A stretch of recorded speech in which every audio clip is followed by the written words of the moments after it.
Talofa lava, malo lele, taloha ni, namaste, hello ogeta, whakalofalahi atu, and nisa bula.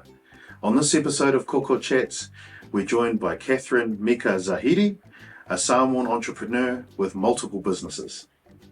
With 3 children and 3 businesses, I don't know how she does it, but she is a Pasifika hustler that I look up to.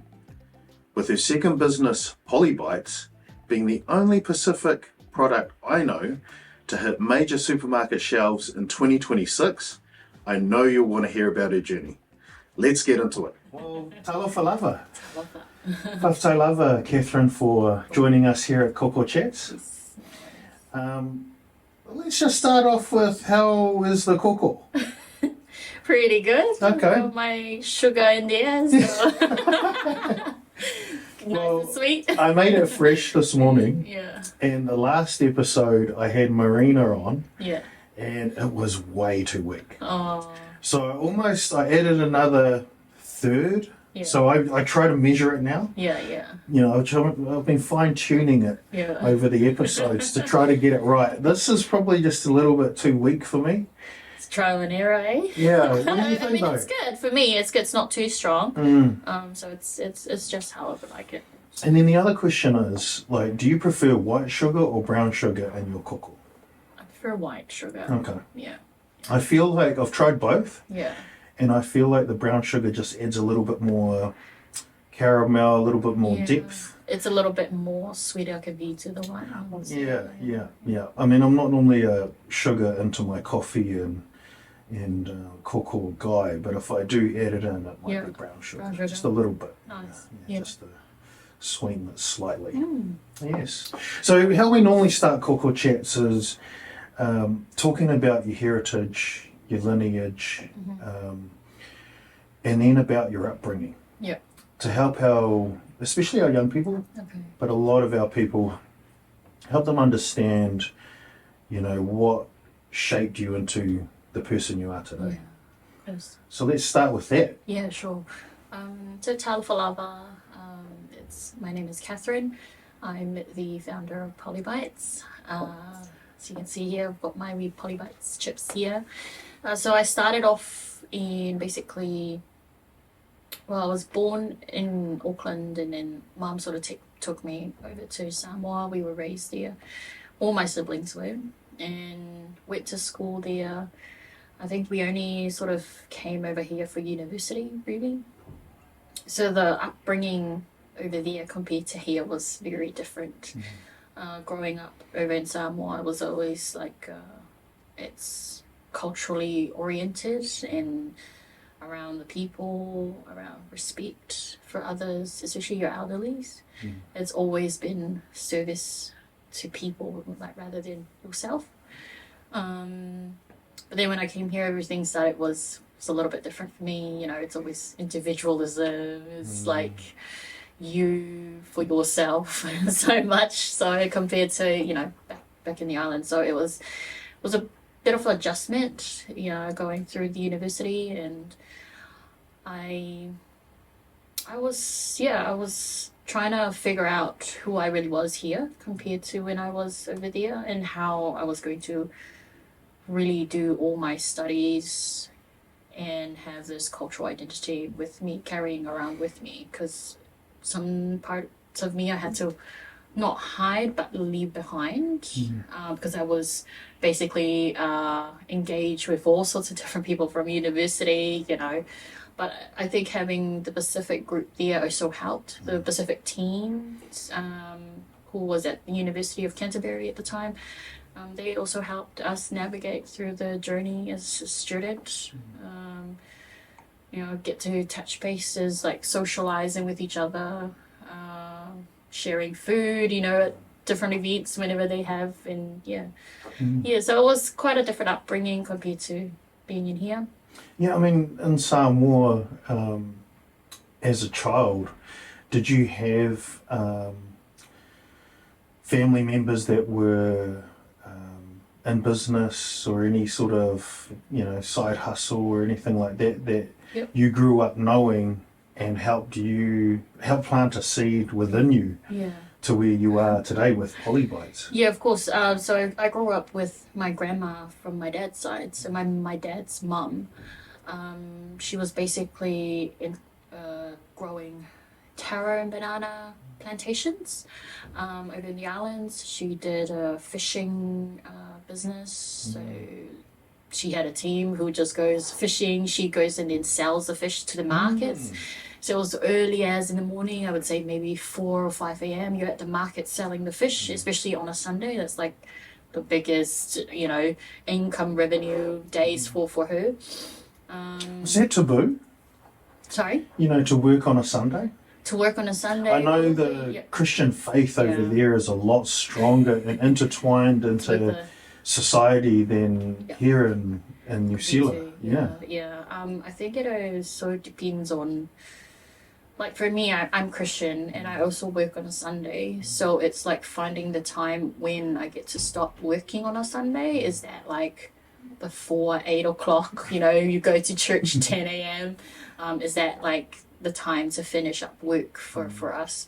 Like, so for my grandma, she was, I think she was Catholic. And then my grandpa was Methodist, I think, and they were also in a mixed sort of Christian Methodist sort of relationship in the marriage.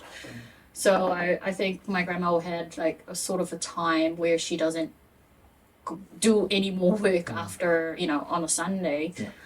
It's mainly just relax afterwards. But Sundays is because of the days of the week. They squat ngai, people wanting their fish fresh. So they go to the markets for it. But after that, it's like any time between from 10 a.m. till like 4 p.m. is like the day that you rest. It's that sort of timing, and you don't really do much. I guess it was just a question out of interest. I always just assumed that, I remember back in the day growing up in New Zealand, in Aotearoa, everything was closed on a Sunday. That's when we were kids, so long time ago. But when we were kids, everything was closed on a Sunday, and then just slowly things have opened up to the point where everything's open on a Sunday. And so I guess Samoa to me has been a lot stronger and stayed a lot truer to the Christian faith than where New Zealand's evolved into. I mean, or moved into. It still is right now. People are still resting on a Sunday. I think for those who are running businesses, it's finding the right time. And I think like fish, you can't stop milking the cows, for example. You can't stop milking the cows. So with fish, it's like you said. The fish gets caught, it needs to be sold. Be sold fresh. And plus the temperature. Otherwise, we would have to have a lot of refrigerator to have the fish in, and it's just not good to sell afterwards. How it is. It's really hot in the islands.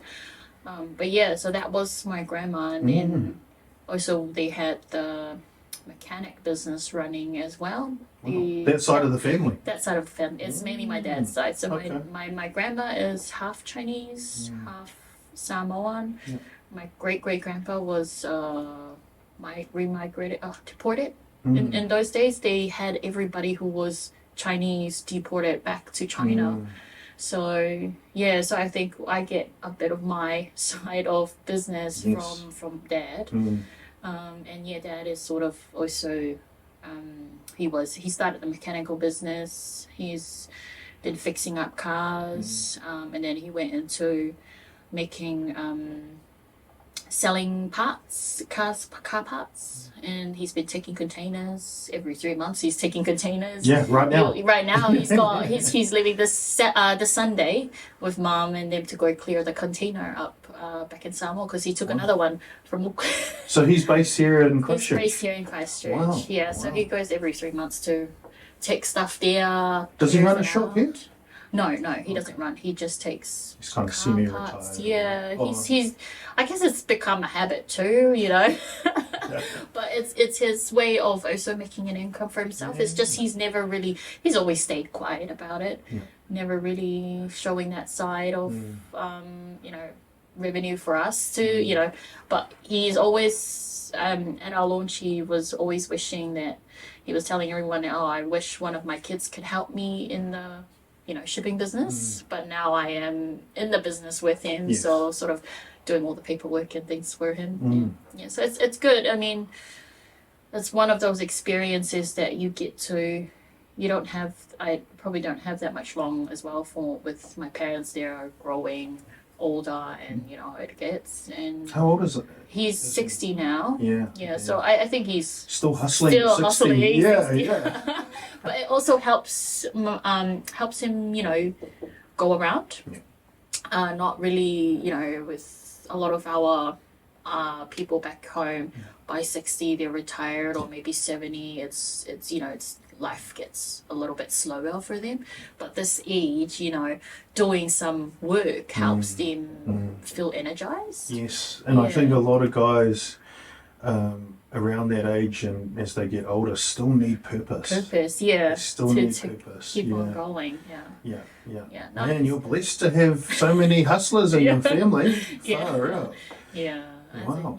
I'm learning too a lot of the things from my dad in terms of, when I started this freight business, I was like, what is a cubic meter? Well, what's a cubic meter? And I just started, cubic meter is like, the cube, 3-4 different corners, and that's it's like, okay, I'm learning. I'm not really great at numbers.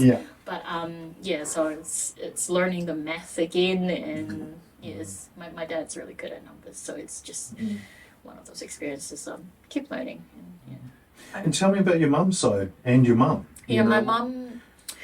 My mum has always been the one working. So she worked at statistics, Samoa statistics. She's been there for ages, and then she moved here because we had grandkids, and she felt like she was alone in Samoa. There was nobody there anymore, so she decided to come over. She's been helping me with the kids as well. Even my other brother, who's married to a Japanese, they have 4 kids now. Wow. So they were in Christchurch, but they moved to Palmerston North. Oh, okay. So mum and dad always goes there to visit, and it's easier as well. But it's mum's been working, and she's at the point where she doesn't want to work anymore. She's had enough of the 9 to 5. Yes. But she just wants to enjoy life right now with the kids. Sounds like my mum. She's just turned 60 this year, she wants to really start winding down. Yeah. I mean, if she had it her way, I'm sure she'd just want to look after the grandkids as well. No, it's great to have our parents around. We only have one parent, one mom and dad.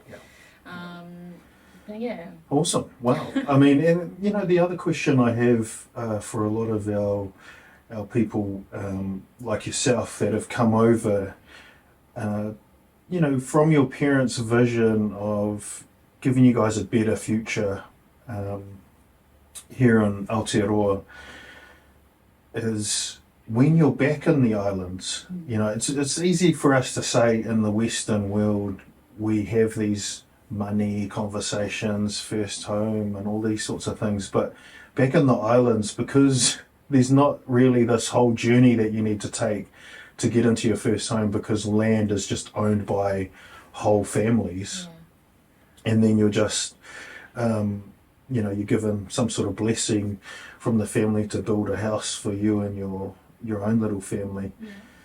What is it like, what was it like in Samoa for you with those conversations around money? To hustle is one thing in business, but to learn about money and how to manage money is different.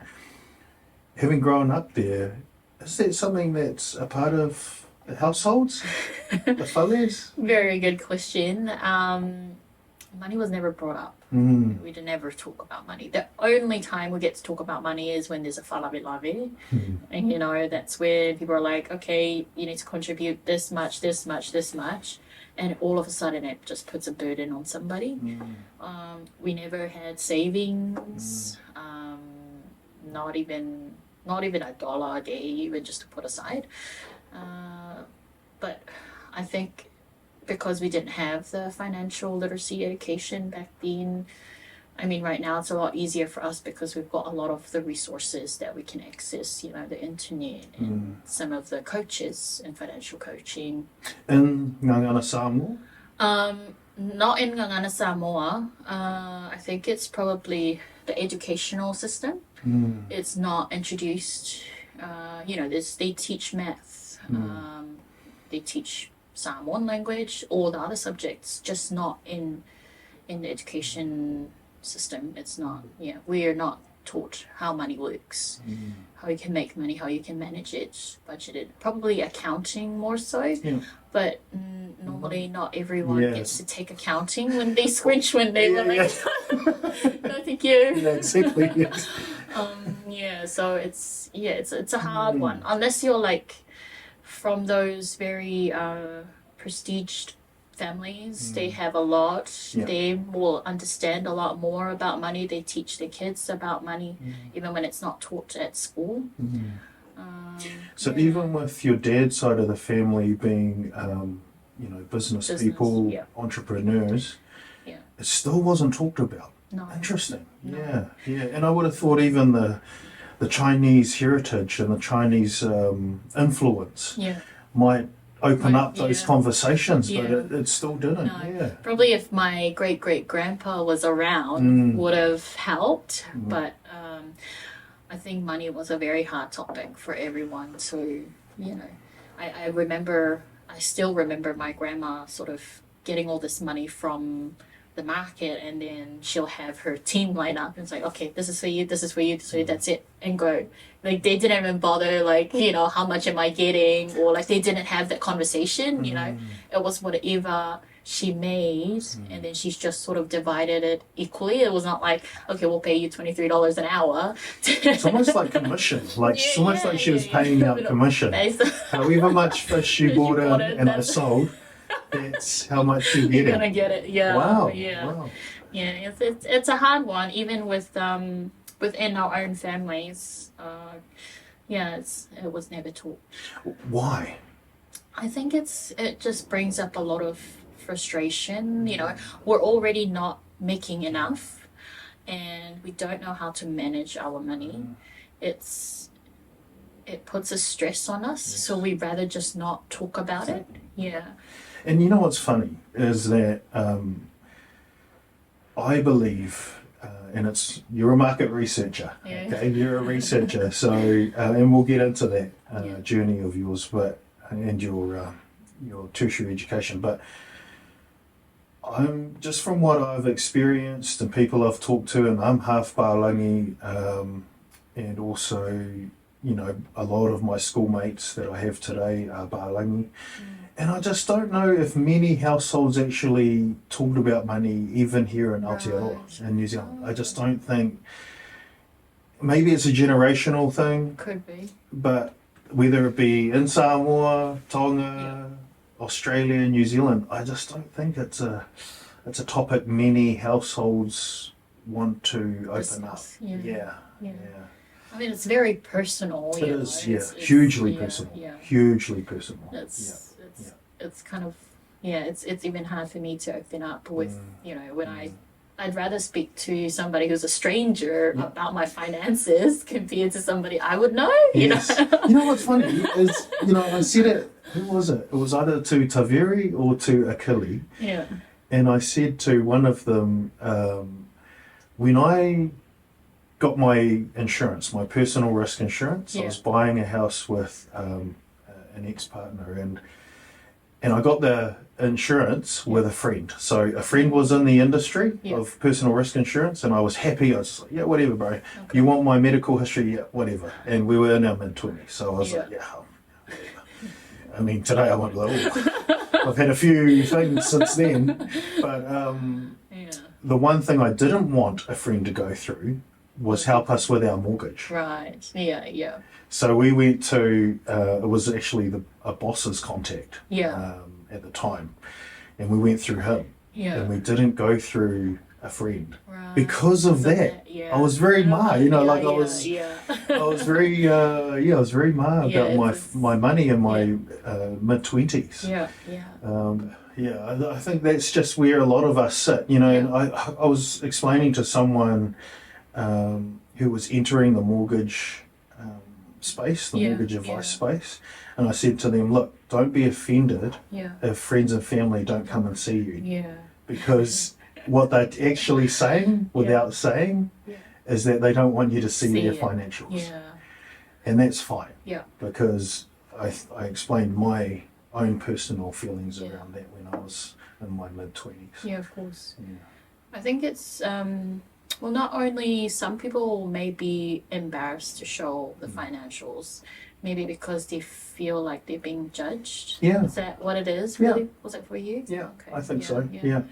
I mean, a lot of my friends from high school, they came from very wealthy families. Right. So I grew up, you know, as a teenager going to school and like trying to get mum to drop me off down the road because I was like ashamed. It was crazy because I went to a private school. In my family, we weren't like wealthy. Yeah, yeah.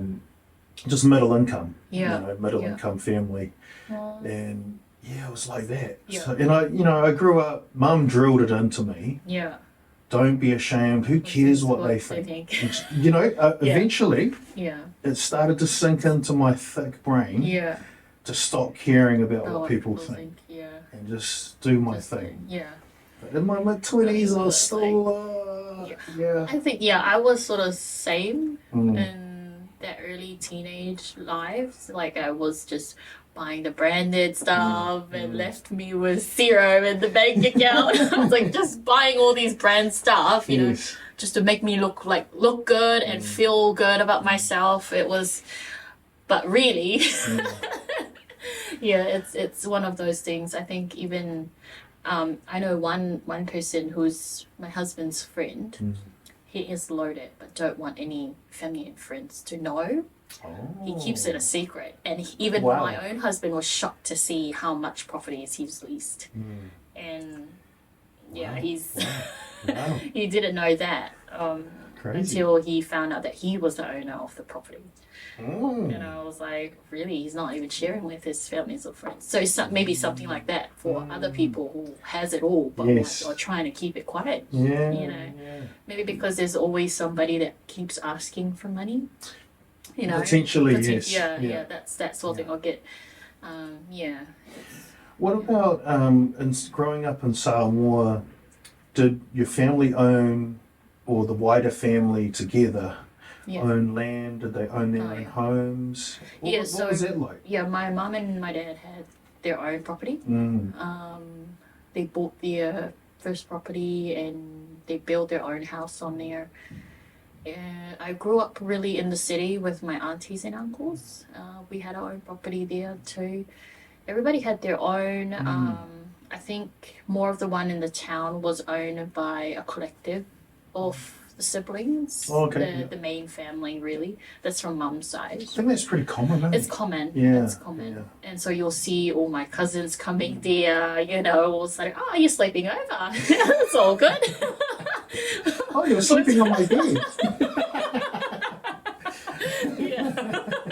Yeah, so it's quite common, like, you don't have to ask permission, you know. It's, we feel that when people are coming to our home, it shows that we've got a really good and happy family when there's a lot of people around it, you know. That was us growing up in the islands, whereas here it was more of, what time? I'll let you know. It's a school night. Oh, that's right. Don't you have to go? Yes. It feels like you're imposing or someone's about. Yeah, it's interesting because I've grown up here, but then experiencing my Samoan side and Okilani is that you wouldn't, you think like in the islands, where it's like, oh, if you're here till midnight, you're here till midnight. Whereas growing up in Christchurch, and then, you know, my dad's Baalangi, so I grew up very Baalangi, is that there's this whole thing around like politeness, etiquette, so, you know, please leave before 8. Yeah, come round for dinner, but you're out the door by 7:30. Yeah, You know, it's yeah. I hear you. Yeah, it's kind of even when I married my husband, because he's from Afghanistan. I think it was the first day of we were doing everything just before the wedding, and he was telling everybody, "Okay, everyone's welcome to Christchurch. Just come for 3 days. That's it. Go back." But whereas back in the islands, you're welcome to stay as much as you like. Yeah. I think it's the hospitality side of things. Like, he was doing it in a joking way, but he was like, he knows what the culture is like. You can't just stay for like a day or two. They tell you that you come for a day or two. You're there for a whole week. It's like, it's a bit different Yes, now. yes. Yeah. Afghani culture and Samoan culture. I mean, I think with Middle Eastern culture, like my husband's culture is sort of similar to Samoan culture. Oh, okay. But it's just maybe the way he's been around here and how it's been like in Kiwi. He's been probably quite influenced in that way too. Yeah. But it's. Out of interest, what are those similarities? I think it's hospitality. You come stay as much as you like, really. I think even his mom has been trying to bring us over there to visit. It's always this openness. And I think with a lot of the like family collective and contributing money towards it, they have the same thing over there, but it's not as extreme as the way we Pacific do. Like even on a funeral, we probably spend maybe 3 days mourning, going to church, doing all the whalawe afterwards. But for them, it's like from a Muslim culture, is Muslim, like the religion, you bury the person on a day. So you make I think you make the body ready, and you take them to the mosque, and then you bury them. Like, you bury them as early as you can. Wow. There's no holding, like when you have families here back in Samoa. You hold it for a month for them to come. Over there, no, you just have to get the body into the ground as soon as you can. And it's also not as extreme as we take funerals. Even financially. Even financially. But they do contribute, to help a certain family. So those are where the similarities that I saw. The brother would probably call, there's a funeral going on, we might need to put something together for the family to take. So family's obviously massive. Massive, yeah. And I'm meaning outside of just the immediate family, right? Like, they put an emphasis on cousins, aunties, uncles. That's awesome. What about some of the biggest differences that you've experienced? I've seen. I think really comes down to food. I guess it's very, very different. My husband is very picky with food. I am more like, I'm into anything, We grew up with little as what we had. I was told, you eat what you get, otherwise don't eat. Whereas, it's like, I like this, so probably, Maybe it's just a very limited perception I have of Afghanistan. Do they have can they afford to be picky? Right, Over there compared to Samoa and the islands. There's quite a good families, like there's some rich around the area, and there are also poor parts of Afghanistan as well. So from what I've heard, is the family is quite good in terms of land back in Afghanistan, but then after what happened recently, they've moved. Oh, okay. So all the assets, everything has been left. So it was really sad to see, but they were trying to see how they can build another life in another country. It's very hard. Interesting. Okay. So I guess, growing up in Samoa as a young person, you had some amazing influences there. In terms of business, entrepreneurship, home ownership, and things like that. I guess that one gap, and it's constant across Oceania, the South Pacific, is just that lack of financial education. And I just wonder, as New Zealand has now integrated a compulsory financial literacy course for young people, I wonder if Samoa can look to do that, It's something I've really thought about. Yeah. Another little project, just as a sidebar, is how can we help our Pacific people from the islands as they get a work visa to come to New Zealand, Yeah. and then so plant the right seeds. They won't be eligible for like KiwiSaver and things like that. Yeah. But if if they start on a work visa, Yeah. and then they're working their way towards permanent residency, how do we help those people? You know, English is the second language. So do we attack financial literacy for our new immigrants and RSC workers and work visa aina? Do we help them in the islands before they come? Yeah. It's just something that's crossed my mind. Yeah. Because it does start from there. Yeah. Yeah, it's a lot of the knowledge that lacks is from Samoa. Do you think there'll be an appetite? For it? I think it's quite a hard one because people can become stubborn as well when it comes to money, you know. Yeah. And what do you think of that dynamic of our money? You know, probably one of the biggest criticisms I've heard of from Palangi people that go to visit the islands, especially Samoa, is just how, yes, beautiful, but how big and maybe wealthy the churches look over there. Yeah.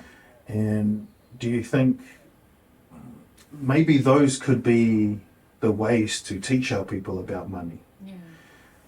But would you imagine that a lot of people are tithing, you know, good chunks of their incomes into the churches? Yeah.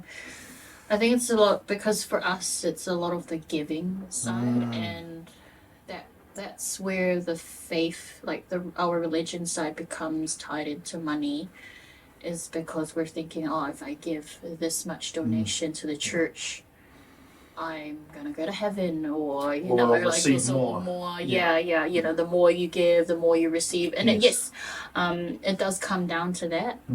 People are thinking that way. It's mindset, and it's the church has quite a big influence in the way we use our money back home too. Yeah. I've always thought getting into the financial capability space is our churches should be leading, you know, a lot of these things. But I know, talking to my nana and papa, because they started a church themselves, my papa was a Fyfe, and is that they see our people need it, but they don't necessarily see their place of worship should be the leader in that space. Right.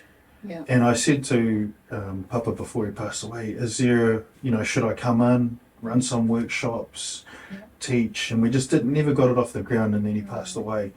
But I just think there's a real gap there. Yeah. When we talk about an appetite, it's like sometimes we have to drive the appetite. Yeah. You know, maybe that's a good segue into polybites, but you know, drive the appetite into I just think I mean, we're kind of going off course a little bit, but you know, let's talk about, you know, your journey from Samoa to study here in Aotearoa. Yeah. So how old were you? You obviously came here because Mum and Dad said you need to go and get a better education. Yeah. I think I was maybe 16. Yeah. 16 I came here for 16, 17, around that age. And then I met my husband around 18 or 19. Yeah. I went to uni, I was like, wick. You know, they tell you to go to get a degree, but you're making lots of different... Anyways. Hey, edit that out.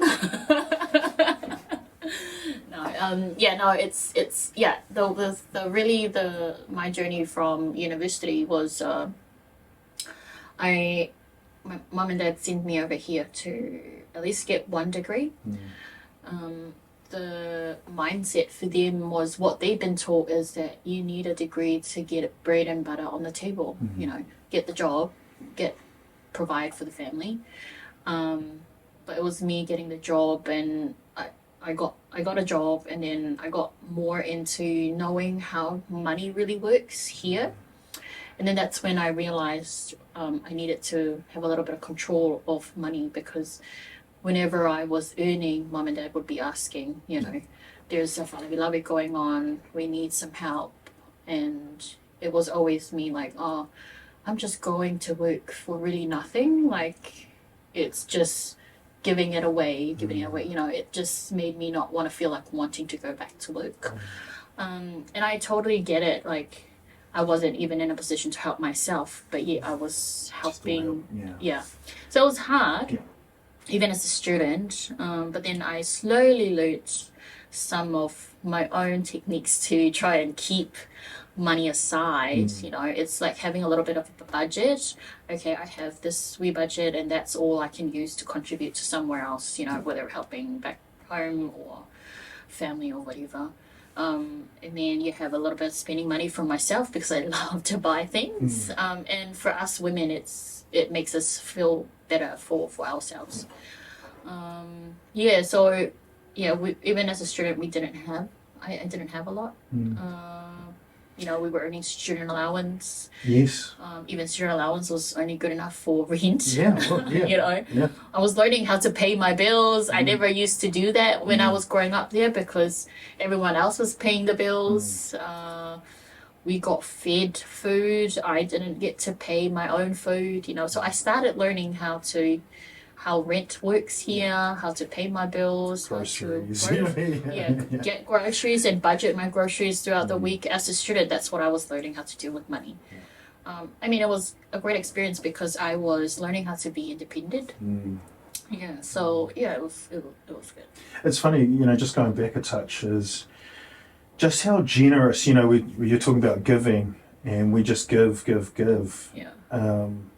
And it's probably one of the best and most beautiful things about our people is our giving, sharing nature. But as you said before, sometimes we can give more than what we can afford, what we should.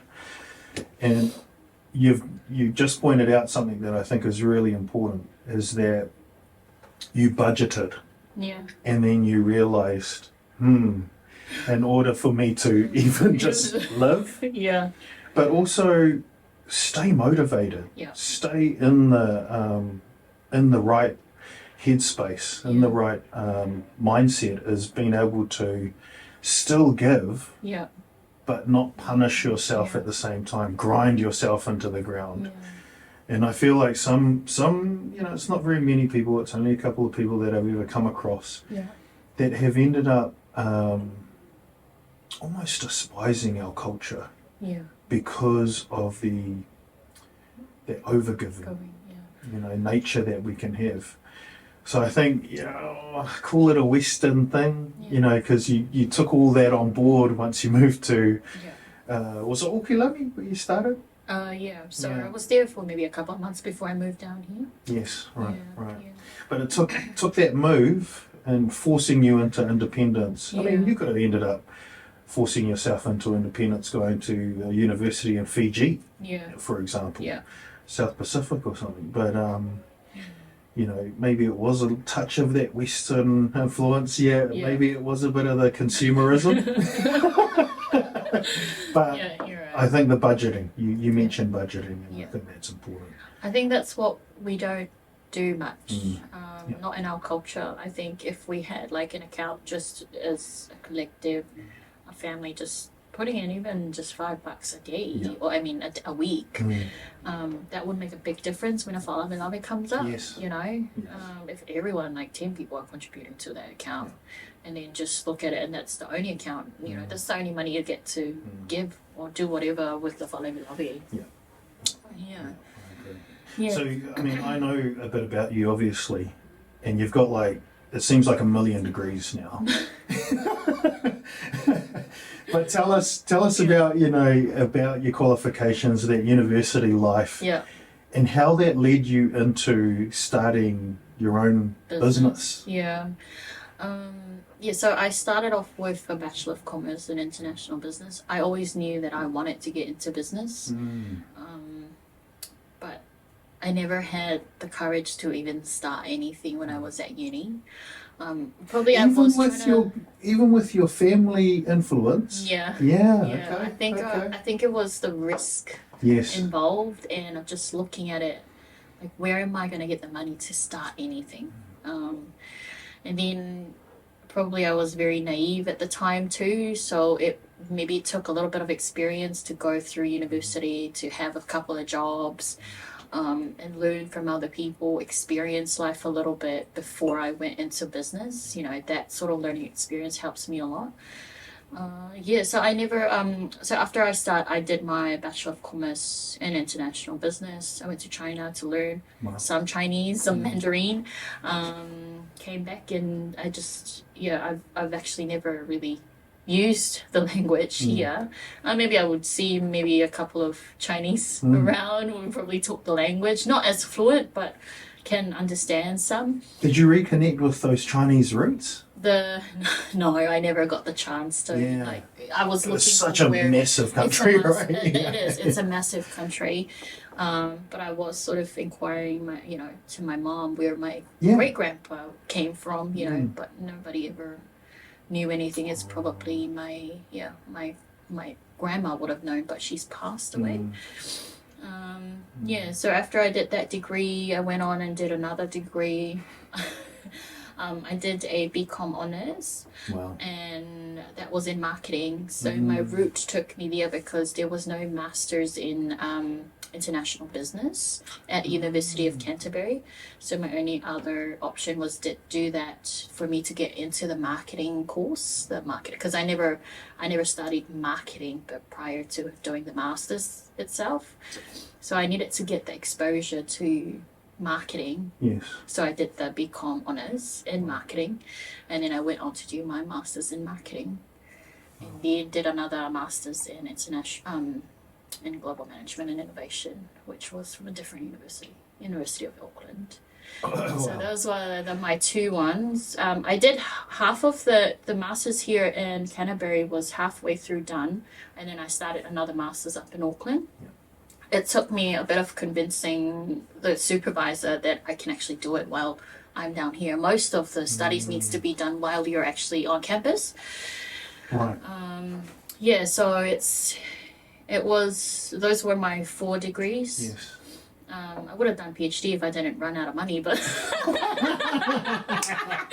If a scholarship came through, yes.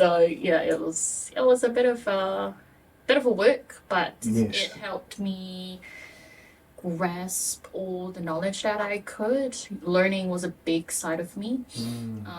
I love learning, and I am still learning quite a bit in business too.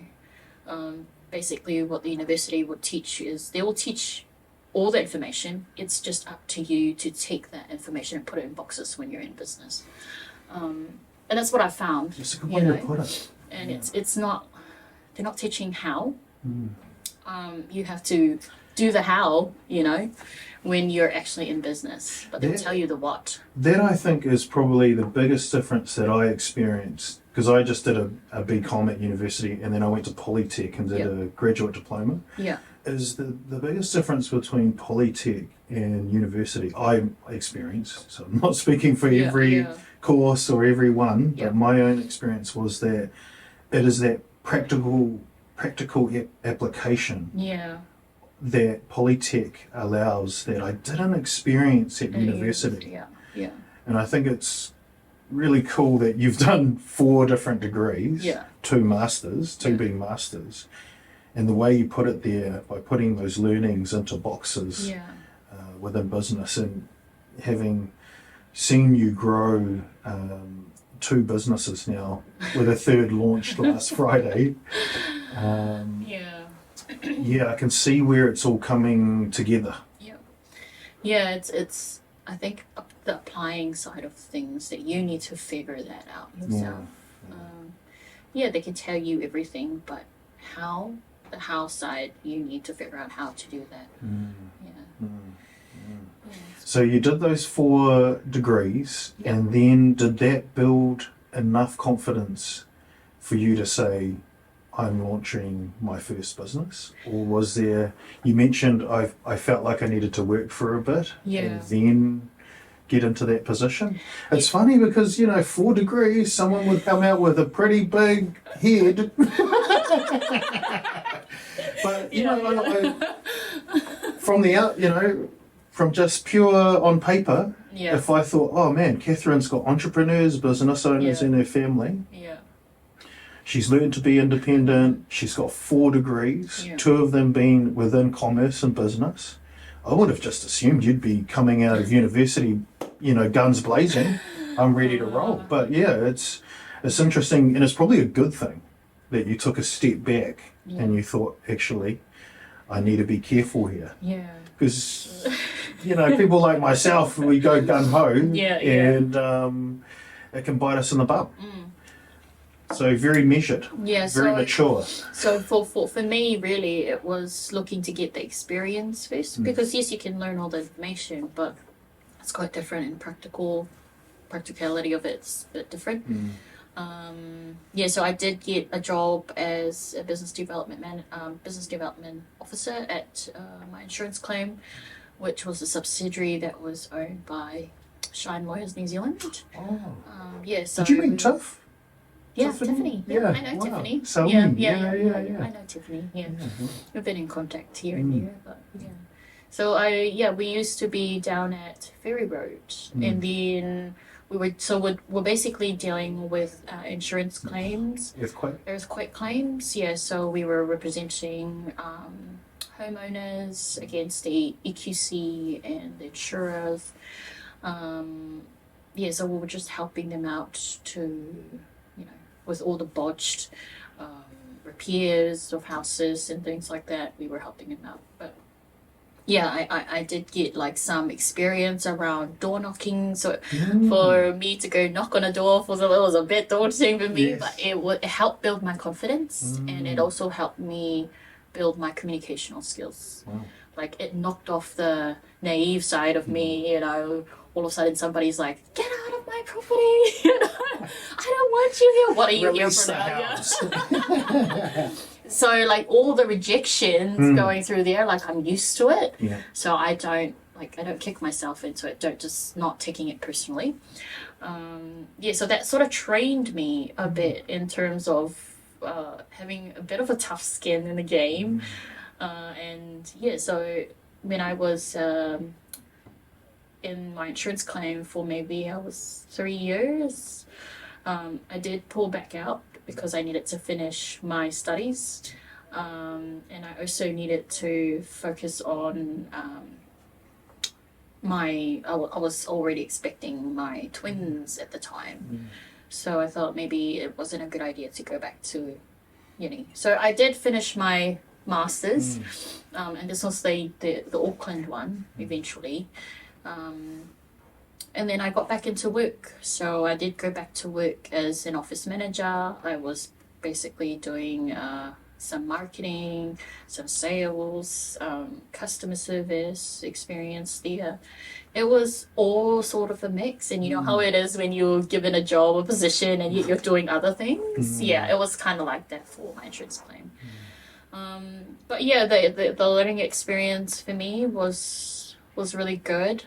I got to learn all these litigation words, the regulations, those things, and I had to keep learning.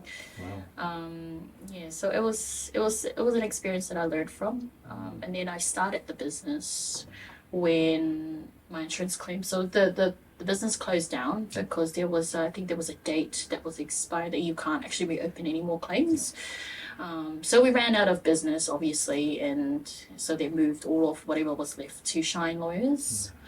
I pulled back and sort of had another child, and I was like, there's no way I'm getting back into a job. And then I saw really my skill set in terms of marketing, sales, and I did some contracting work. That's how I started BBA. Pasifika Business Advisory. Yes. So that happened, and I was really just with the kids and just on my computer. That was all I could do because they were so young. They're so dependent on me. So that was the journey for me. Started BBA, and then When was this? 4 years ago. I think this was 2021 or 2020. Yeah, 2021. I'll have to go back through our records for the Pacific Business Collective and just see what date it was that we had you as a guest speaker. Yeah. Because I feel like it wasn't too long after you would have started. Yeah. Maybe a year after you started, so it might have been 2022. It just feels like a long time ago. Right, so, yeah. Who knows? I'll have to go through. My memory's horrible. So, yeah. That's all good. Yeah. Yeah, so that's what I was trying to survive. Yeah. Contracting work helped me a lot. My market research piece was really big projects, so maybe a project would cost me 10 to 15 grand. You know, when it comes, it comes. It's just picking it up whenever it was referral based. And that was the core business for PBA. Yeah, market research. The second one was mainly websites. Yeah. So I did some research online and took that and then did the website, you know, what sort of information needed to go on there compared to competitors. It was all research based. So I wasn't just going to create a website for somebody and just chuck whatever on there, you know, without understanding their audience. So yeah, that was basically what I was doing. That is taking it to another level just on the website. So I've met many website creators. Yeah. But I don't think I've met any that do the market research. They're normally relying on the client, you know, the business person or the entrepreneur to feed a lot of the content. Yeah. And they're just putting it together. Yeah. Whereas taking it to another level of market research, you know, I've very rarely come across that, to be fair. And I'm talking solo YOLO website creators. I'm not talking about the bigger businesses. Yeah. No. Of course they would do they a bit would of do that it. stuff, but Yeah. not your solo YOLOs. Yeah. That's awesome. That's awesome.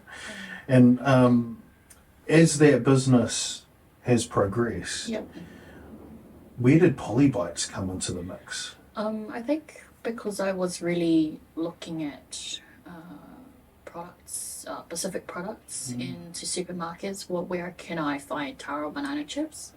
I do remember my dad would always, you know, whenever they're going to Samoa, they bring those over. You know, you can only find packets. you can't find it in the supermarkets. And another night, I was just craving it, making it for the kids, and then I just left it for a year. And I actually maybe started taking it seriously when I got one of the investors on board, you know, and thought, oh, maybe this is my chance to just get onto it, start something. You know, there's nothing else in the supermarket stores, not in the main channels anyway, but why not try and get these out there? Talk about the investor piece. Like, what made you think, I want to get an investor, or did you propose this idea and that person said, I'd love to invest? Yeah. How did that happen? A lot of people would be interested on, you know, how that even works. Yeah. Who do you talk to? Who would I partner with? Yeah. What are some tips and tricks around investment? Yeah. I think with a lot of the networks that you come across with, it was mainly people that you knew.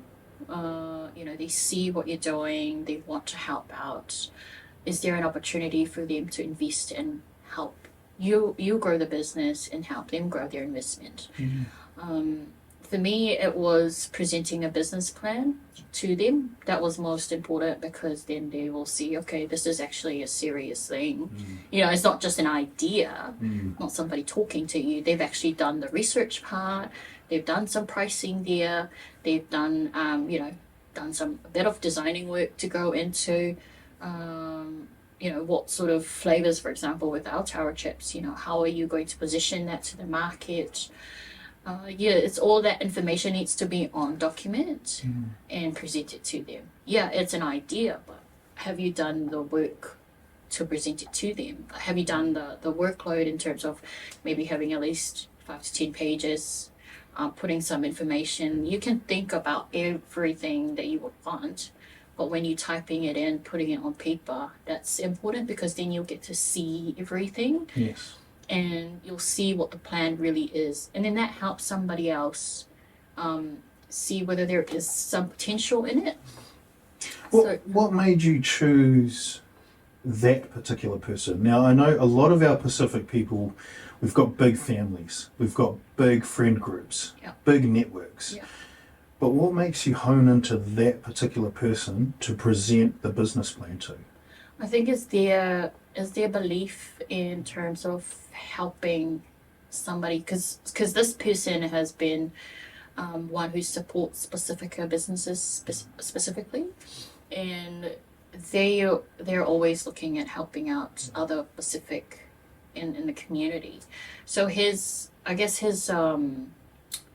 values sort of aligns with mine, and that's also what you need to look at. Right. You don't just want anybody investing into your business and then you have this riff-raff with them and, just somebody looking to make a buck. And that was important for me, to get an investor into that had that sort of values, community-based, was able to support, obviously has the cash to invest, and is able to just help you out whenever you can.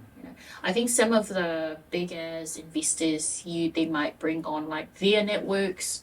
They might also bring on their skills and knowledge in business, but this particular person didn't have any business knowledge. It was also new for him, but he was also learning as an investor, because he's already a property owner, so he's investing quite a bit in different things, but it also helped me know that he had my back.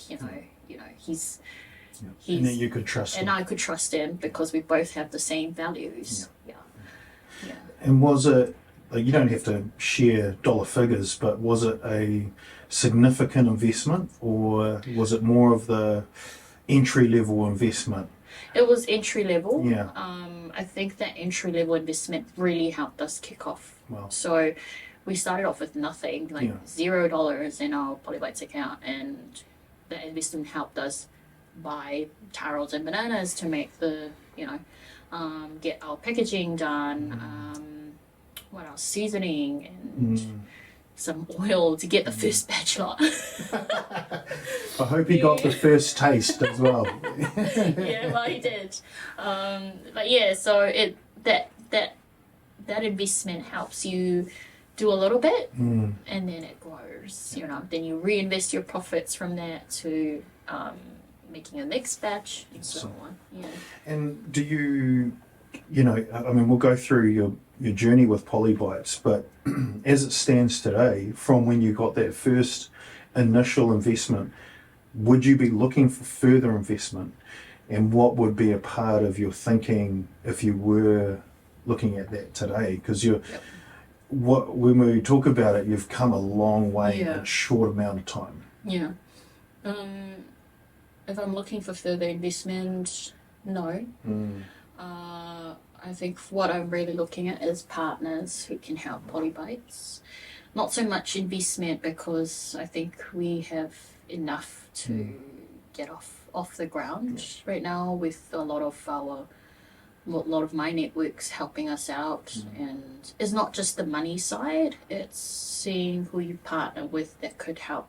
Like, we are going to be in supermarket stores next year, so congratulations. Thank you. We have to say again many times over, congratulations. This is massive.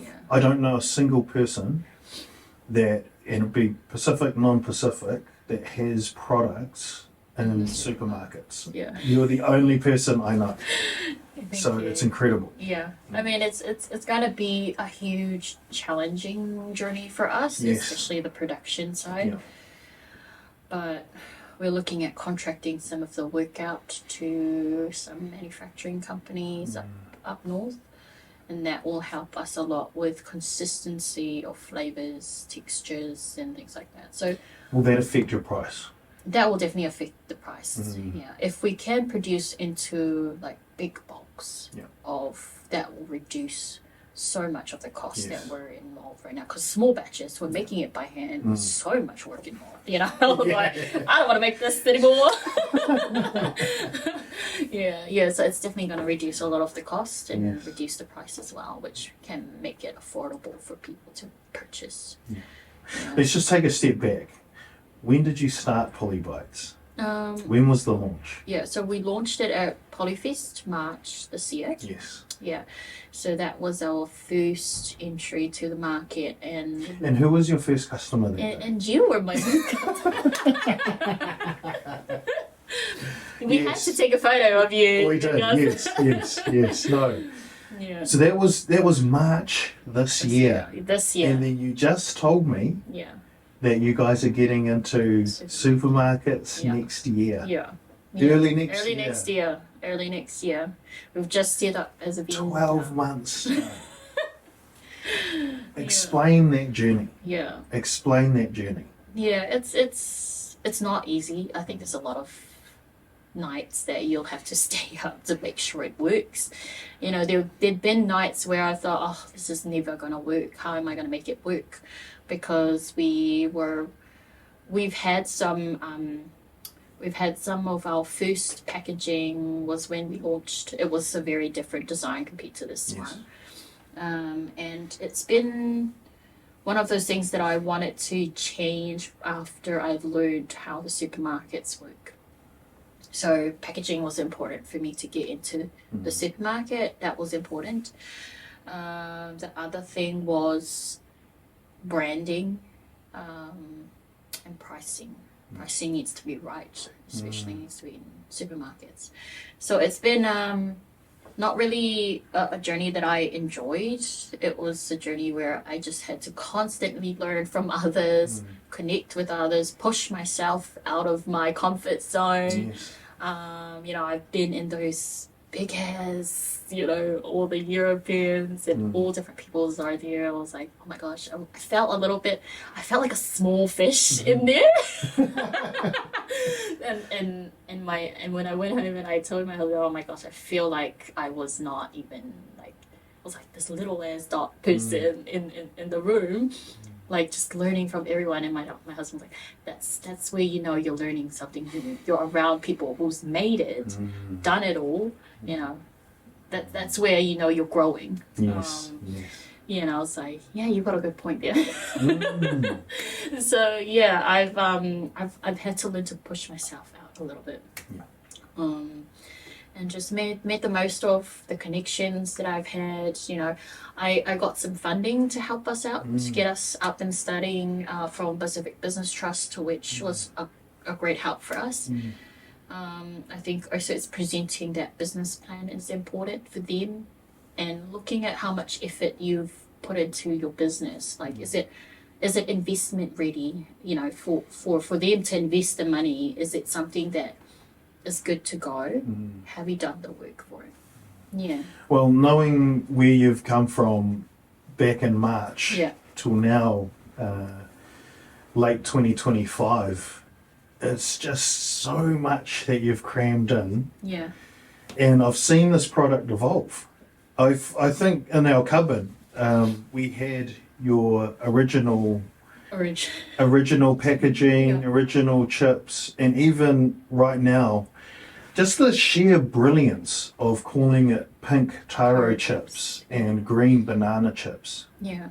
I think is incredible. Like, I've seen a lot of taro chips, a lot of banana chips come through, but no one's taken a certain angle like that before. Yeah. No one's thought about the marketing in that respect. Yeah. And having grown up half Palangi and my partner's Palangi, we look at the branding and the way you're telling and the story and the way you're presenting the product now is hugely different from your original packaging, and it's just, it's amazing to see. Yeah. And I think maybe as a business owner, was it, obviously you're going to do whatever you need to do to be successful, but was there some element of pride swallowing that you had to do along, you know, partnering and learning from other people where you had to just let things go and just be like, actually, yes, you're right. My branding and my packaging does look rough. It doesn't look that great. This is a better way to go. Was there of course. a bit of that, just, swallowing a bit of pride and taking 2 steps forward as you took 1 step back, you took 2 steps forward? There definitely has been, like, for example, the packaging, the first packaging. I started off with that because we had, I had no sort of money to invest into proper packaging. The only way we could do that with the investment we had was buy a label printer, and the only colours that could print out was black and white. So my plan was get the colourful labels and just put it through. It was a thermal printer, and you just put it through there. It just prints out the black. So that was the whole reason why we started off that way. It was because it was on a budget side. I wasn't really proud of how it came out, but it was what we could work with at the time. And then as we made the margins for it, we reinvested it into new packaging. So yes, I've had people tell me, maybe you need to work on the packaging. And definitely that was something that was huge for me to step back, redo everything. And I thought, it's probably time to relook at it, because I've tested it out with the packaging we've had. There was demand. People were buying the product itself, not so much the packaging, but the product itself. And that sort of feedback from others saying that I needed to work on this, the packaging side, to get it into supermarkets. That helped us a lot. Like, we've presented these to Food Stuff North Island. They've looked at it. They've ate the chips. Our samples didn't last long, but the feedback that I got from them was like, wow, look at that packaging. When you showed those on your socials, I was shocked. I was actually shocked. I just want to, before I forget, I just want to point out your resourcefulness. So when you're talking about being resourceful, using what you could, the black and white printer, thermal printer over your labels, it made me think of when you were a guest speaker at our latest Pineapple Pie Network for the Pacific Business Collective. When you had your Pasifika Business Advisory pull-up banner. And then you had just Velcroed on your Polybites poster on top of it. That, I was like, that is brilliant. Like, you just why buy a whole new pull-up banner when you can just stick it on there? And the Velcro only costs like $12, really, just to get it up there, And plus, I'm still using those banners, those pull-ups. So I didn't want to replace the whole thing. Like, to get a new one is probably $200, Yes, it is. When you buy just $12 and probably maybe $80 of the banner. You know why I was so taken by that? It's because I was like, man, I'm an idiot. I've been buying brand new ones when I could have just clipped on. Oh my god. Only when you're needing that banner, Yeah, but I like to think of myself as pretty resourceful, but you're on a whole nother level of resourcefulness. So it's crazy. It's crazy.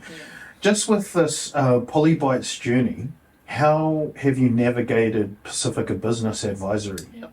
I think it's taking on 2 clients a month. That's what I can manage. So right now I've got an email client and a social media one. It's running ads and looking at those data, what is really coming about compared to the research that I've done, and just adjusting things through there. And then it's taking on a couple of clients whenever I can. And the other thing is I can contract work out to other marketers that I work with. It's just really them adding their margins on top of my margin. But then also the work becomes like you have to manage that well. Well, it's your because name on it. It's my name on it, and they're doing it. So then we would have to. I have to check the work, has it been done properly, and that's where the risk becomes involved. So I've had other marketers. There's a lot of marketers out there. But it's finding your point of difference. It could be that we may be doing the same thing, but It's whether the person is like likable to you, and then and if I can't help that client, I pass that client on to my next colleague who can help them.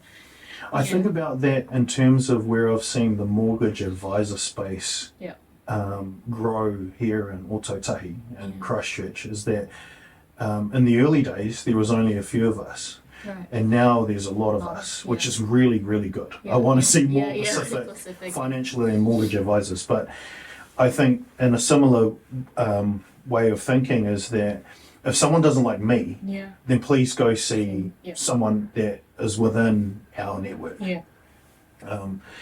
The other thing is around, you're talking about managing, it's almost quality control. It's quality control of your PBA work.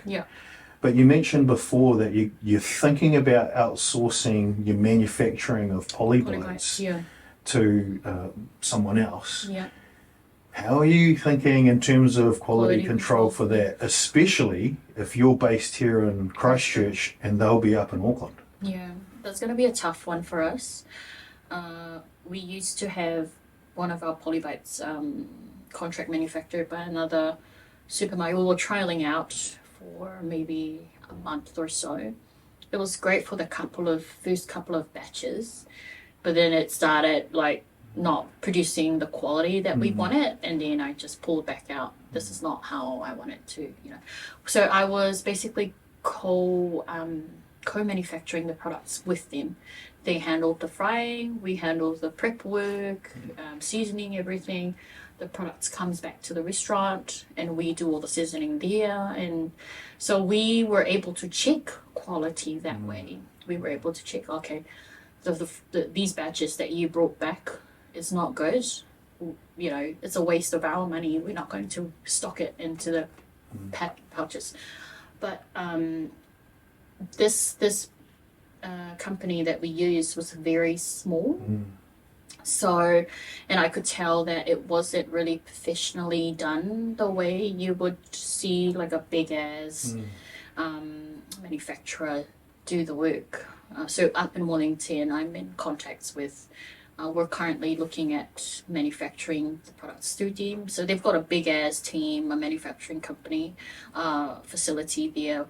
And I'm meant to go there to see them sometime this month to check everything before I, Well, they're going to need strong quality control processes for you to put your name on it. For sure. So I did tell them that I will source my taro and banana myself. All you guys need to do is fry the bananas.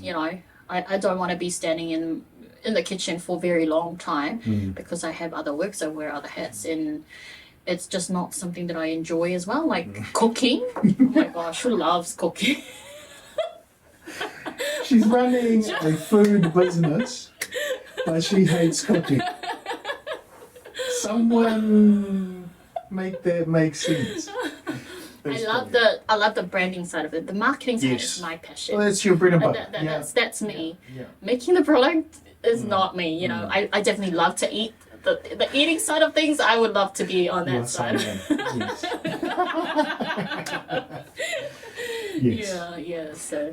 Now, I'll just quickly ask you around getting started. You mentioned a commercial kitchen, and that is important for you as because a lot of our Pacific businesses are in food, catering, hospitality.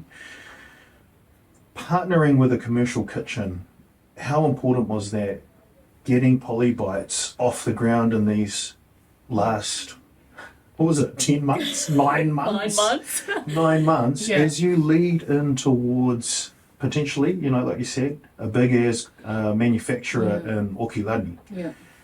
How important was partnering and finding that person, that commercial kitchen, but a person that you trust here in Christchurch? So it is very important for us because we need the kitchen to make the product. You cannot not have a commercial kitchen for a food business. There are regulations, there are standards, requirement for the food industry.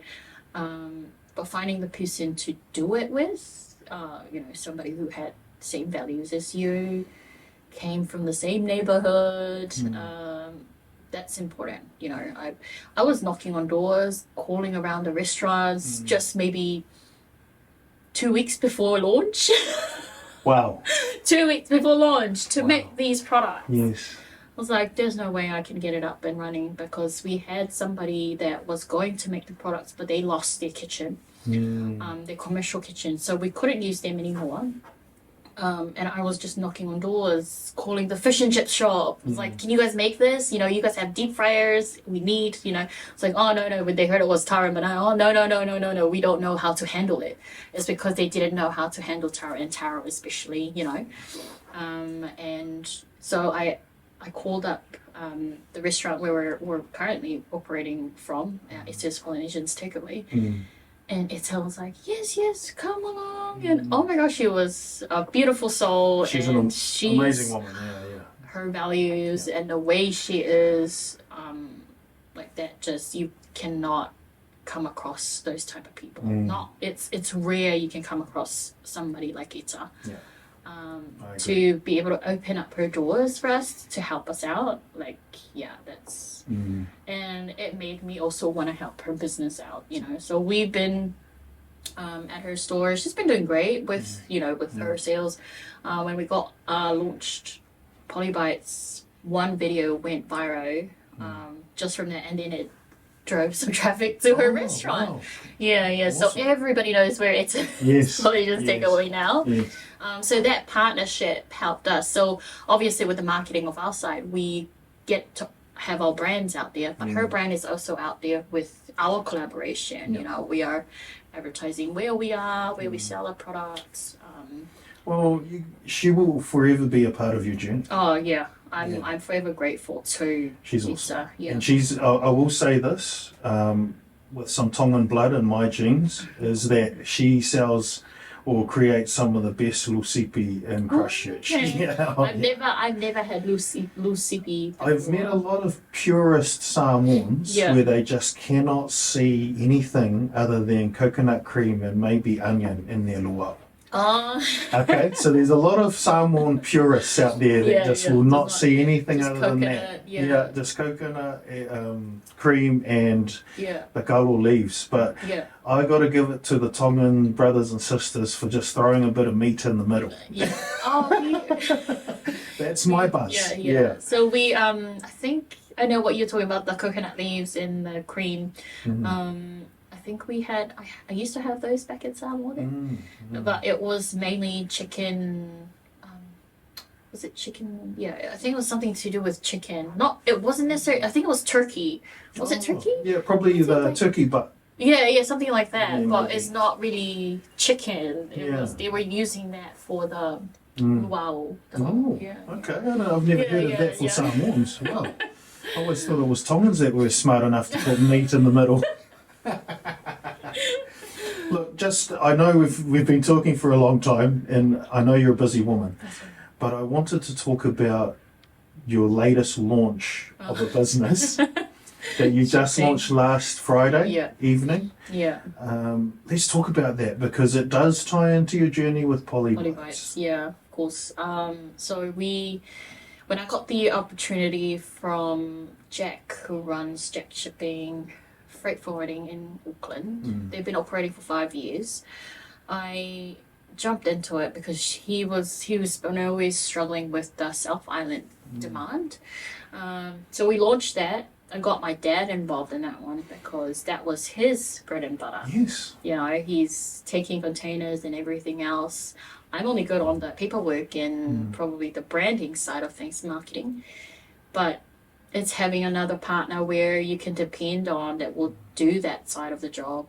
I can't make boxes, I don't know how to, I don't have the muscles for it. Yeah.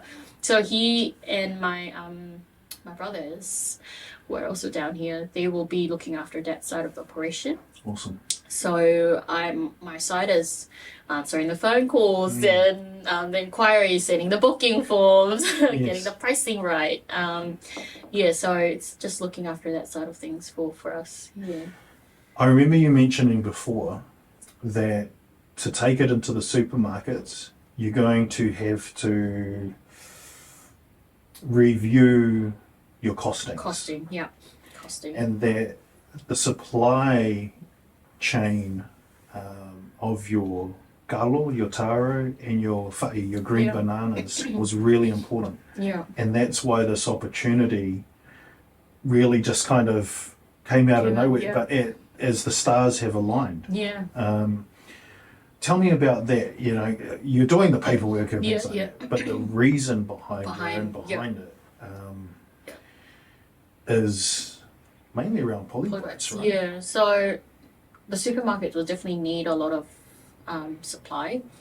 So getting the taro, it's not easy to get the taro and bananas here, especially from the islands. We've been sourcing our taro and banana from the islands, but it's going through importers. So now I'm going to be doing it myself because of the margins that are added on, so makes it more expensive. And because I'm supplying these, it makes more sense for me to be in the business, the freight business, to get these up and running. Get all the taro and bananas in bulk from the islands and be able to supply these to the supermarkets. That's the only way for me to reduce my cost and supply to supermarkets.